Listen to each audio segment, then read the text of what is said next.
Hello YouTube, how you guys doing? Hope you guys had nice holidays. Even though this video is a bit late, it's the 6th right now, so it's kind of late for the holidays. I filmed this earlier and then I never got around to editing it, and then I reviewed it and I was like, oh, these shoots are bad, so now I'm redoing it. But hope you guys had nice holidays. This is kind of like my thoughts on Canon EOS 80D. This is a new fancy camera I got for Christmas, and it's super fancy, and I was super surprised that I got it because it's expensive. It's like $1,600, and that's a lot of money. So, anyways, Canon 80D Video Creator Kit. So, this came with the camera, a mic, power zoom, and like a SD card, and then the 18 to 135 millimeter lens. And that's like, it's a fancy lens. On the bottom it has like the port for the zoomy thingy, and it has stabilization and stuff. So that's pretty fancy. Came in this big box right here. Look how colorful it is. Sound quality. Selfie. Who takes selfies with this fancy camera? Dual pixel autofocus. Touchscreen. Okay, with that, and then inside that big box there are a bunch of smaller boxes. Like this one, this is for the camera and the lens. And then another one was this one. It's for the power zoom adapter. And then this one, which was for the mic. So that's pretty fancy. I don't need those boxes anymore. So there's a lot of reviews out there for this camera because it's a really popular camera, and I know it's kind of old. It came out a while ago. But I kind of want to do just my thoughts on it compared to my past filming and photography equipment, which is this thing right here. This is a Digital Rebel XT, and it shoots 8 megapixel photos, and it cannot take video. So moving up, oh, and look, the screen on the back is tiny, it doesn't swivel, and I don't think it doesn't have a touch screen, but yeah, it's a crappy camera. And then I had a 18 to 135 or 18 to 55 millimeter lens. These are the kit lenses from like Costco. So this camera's from 2006, which makes it a decade old, or now 11 years old because it's 2017. But really old camera. So I mean, it wasn't that really bad, but 8 megapixels is not a lot to work with, and combined with the fact that this thing is once again a decade old when I was using it, makes it just a pain in the butt to use. Plus the screen was starting to die too. The LCDs are slowly dying and burning out. So this was what I used for photography and stuff. And then for video, I was using this right here. This is a Sony Handycam. It's small. It's a camcorder, and it works well. Actually, it has 1080p video recording, so that's full HD. As you guys know from my videos, it's small, so I can carry it around. It has built-in mics. They are Dolby 2.1 surround sound mics, so that's kind of nice, which makes the file an MTS file, which I guess is some sort of like Dolby audio file or something. And then has touchscreen, swivel screen, and then the zoom, it just has one lens. This is a, let's see, wide-angle lens, f1.8. So that's pretty nice.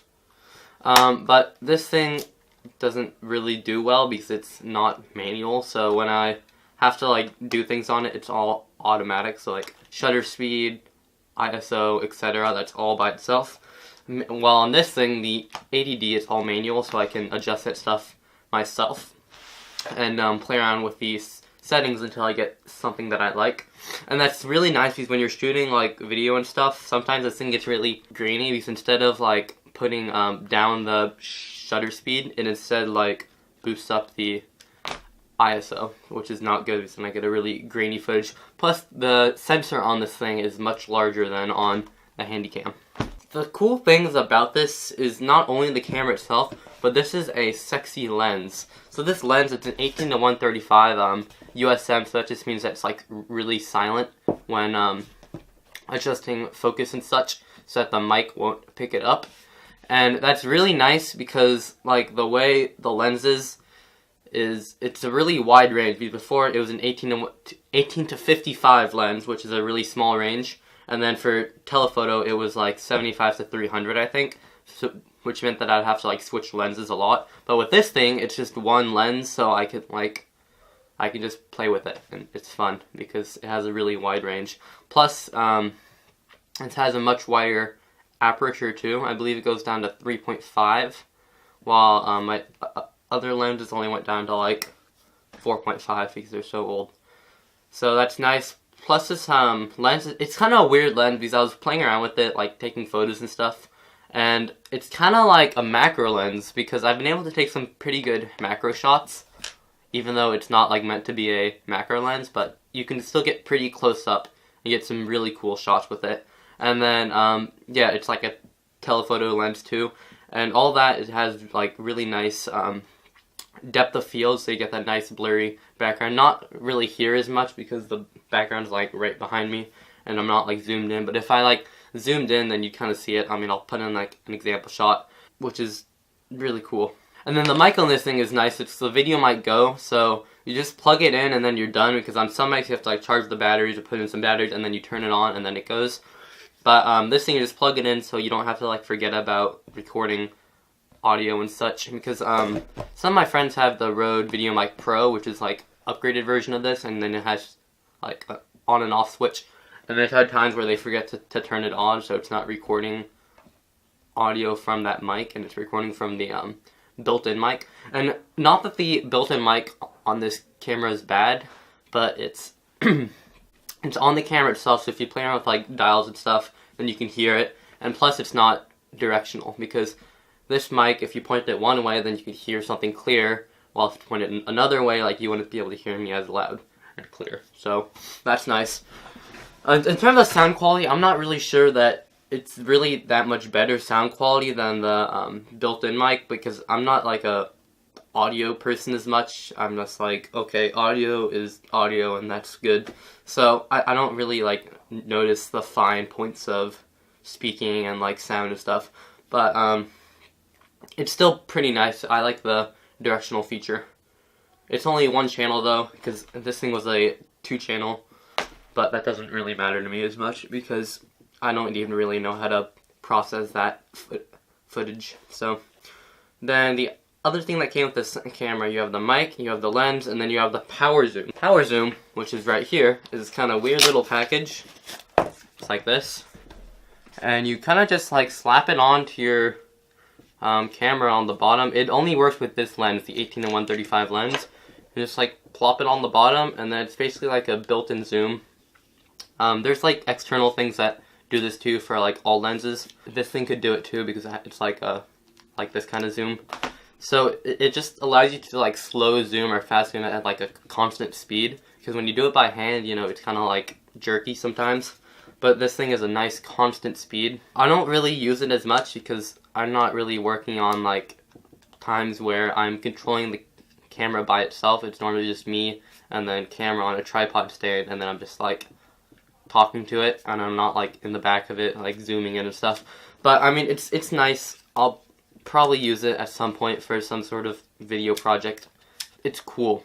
It's kind of weird though, because when you put it on, it won't work like as smoothly at the lower and higher ends of this range. It's like probably it works from like 24 to like 125 about, and that's when it's like nice and smooth. But before and after that range, it's like it's just really slow. Like, it's weird. But that's nice. And then another cool thing about this lens too that I didn't really talk about is the spinny rings for like focus and zoom. They're so nice, because as I was saying on this thing, this is from 2006, which is 11 years old now, and the spinny things on this are not good. Like, they don't feel nice, and then the focus thing is like, it stops. But on here, the focus ring, if you turn it and once it gets past its focusing point, it keeps on turning, which means you don't hear like a loud click when you're recording stuff. Plus it feels really nice in my hand and nice and solid. This lens is slightly larger. It's 67 millimeters, so that's like the width, and this thing is only 58 millimeters. So it's a much larger lens, and it's also a much larger body too. This camera body is much smaller and lighter than the 80D. Plus it uses a CF card. And who uses CF cards anymore? I mean, I guess the high-end cameras do, but most cameras don't. So that's kind of cool. And then charger for this camera, it's kind of weird, but I really like the charger for it, because the charger for my old camera was like this little small janky thing, but the new charger is super fancy and it feels solid and I love it, and I don't know why I'm so into this charger, but I just am. And it's kind of weird because, like, who's into chargers? It's like a really weird thing, but I love this thing. It's so cool. It's like solid and the lights go blinky blink and it's like whew, so fancy. So that's pretty cool. Another great feature about this camera is the touchscreen. I love this touchscreen. It's so bright. It's like vibrant, bright, super detailed, and it's like you can touch it and do things with it. And it's like so fancy compared to the old camera. And even this thing, which is also touchscreen too. It's like you can touch it, but it doesn't feel as good and it's not as detailed as on this camera. This is like a HD times a trillion. I don't know how they even managed to like pack in that many pixels inside such a small space, because like the screen itself is only like maybe like that wide, so it isn't a huge screen, but it's super detailed, so you won't even notice that's a huge screen. Plus you can turn up the brightness on it all the way, and when I'm in like bright sunlight I can still see the screen like super clearly. This camera is also really clean too, so like in terms of ISO and noise and stuff, it's a pretty clean camera, so I can boost it up to like 1600 and it's still fine. And this thing actually has a wider range than my old camera. This goes up to like 128,000 or something if you extend it, and the old camera only went to 1600, which is really sad. But it keeps pretty clean at pretty high. So right now we're at ISO 1000, and as you can see it's pretty clean still. Like you don't see a lot of noise in the background, even though that's a pretty high. So this camera is just plain amazing. Like, look at these shots I took of like just some random B-roll stuff for really no project, just like some nice smooth like focus pulls and stuff.